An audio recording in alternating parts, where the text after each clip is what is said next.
मंत्री उत्तर तुम्हाला उत्तर येत नाही, तुम्हाला कळत नाही. इथं पाण्याचा प्रश्न असतो आहे ना, तुम्ही पाणी पुरवठ्याचे गाडीत काय करताय? तुम्ही आलाय कसं बरोबर कसं झालं? एक मिनिट असू द्या. कधी आले काय म्हणण्यापेक्षा तिथलं आता वडवळ ह्या गावातलं एक काळेवाडीचं सगळे पंचनामे करा, कुठलाही पंचनामा ठेवू नका. इथं गुरांना खायला नाही. आता संभाजीनगरनं चारा निघालाय, इथं चारा, इथं चाऱ्याची व्यवस्था इथं करा. चाऱ्याची व्यवस्था करून इथं संध्याकाळी इथं त्यांना जे आपण शासनाचा आपण आता पंचनामे केल्यानंतर 10 किलो गहू तांदूळ आणि 10 किलो आपण जे गहू वगैरे देतो ते ताबडतोब उद्या 2 दिवसात ह्यांना कसे मिळतील ते बघा. साहेब आता काम करा, जोरात काम करा. इथं कुणीच आलं नाही अजून. ठीक आहे, एक मिनिट. यांची पण चूक नाही अधिकाऱ्यांची. काय झाले बाबांनो,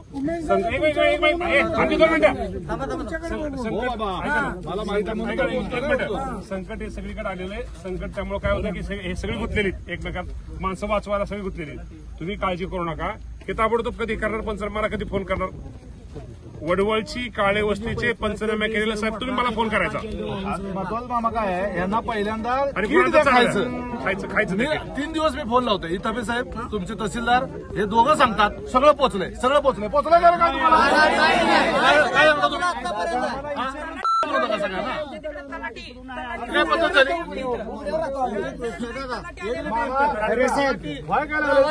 मी तुमच्यातलाच आहे कृषी मंत्री. ऐका ना 2 मिनिटं. तुम्ही आता ऐका ना, आपण त्यांना सांगितलंय ताबडतोब ह्यांना मदत करा, ताबडतोब सहकार्य करा.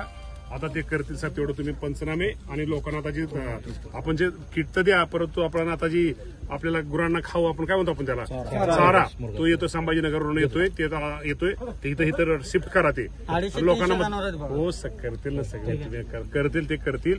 आणि सगळे पंचनामे मात्र कुठला गुंटा कोणाचा राहिला पाहिजे. जर गुंटा कोणाचा राहिला तर आपलं महसूल आणि कृषी अधिकारी त्याला जबाबदार राहतील.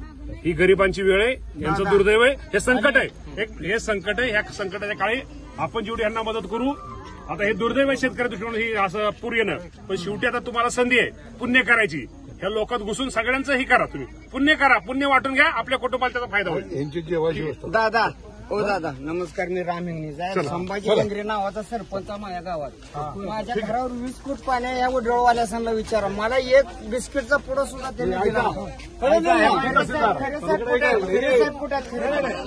ही परिस्थिती आहे, ही परिस्थिती आहे. माझ्या घरावर 20 फूट पाणी वडवळची शेजारी आहे माझी. बिस्किटचा पुडा रोज प्रांताला बोलतो आणि सगळं पोहोचलंय.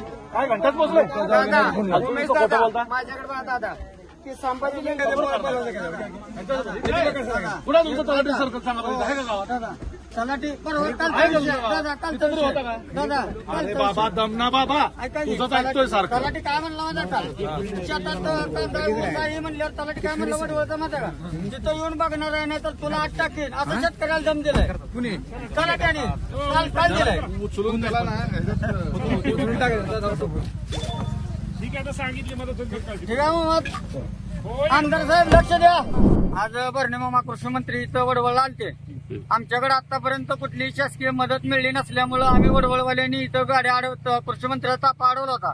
आम्ही त्यांना आमच्या व्यथा सांगितलेले आहेत. इथं तहसीलदार आले नाहीत, तलाठी आले नाहीत, सर्कल आले नाहीत आणि इथल्या कुठल्याही आमच्या जवळजवळ 250-300 जनावर आहेत. 5 दिवसापासून उपाशी आहेत, त्यांना चारा नाही. जे पूरग्रस्त आम्ही आहोत. आम्हाला जेवणात एक किट पार्ले बिस्किटचा पुडा सुद्धा शासनाचा मिळला नाही. आम्हाला सगळ्यांना गाववाल्यांनी घरी 5-10 चपात्या भाकरी करून आणून इथं शेतात खाऊ घातलेत. आमच्या सरकारकडे एवढीच मागणी आहे, आम्हाला तातडीनं पंचनामे करून नुकसान भरपाई मिळायला पाहिजे.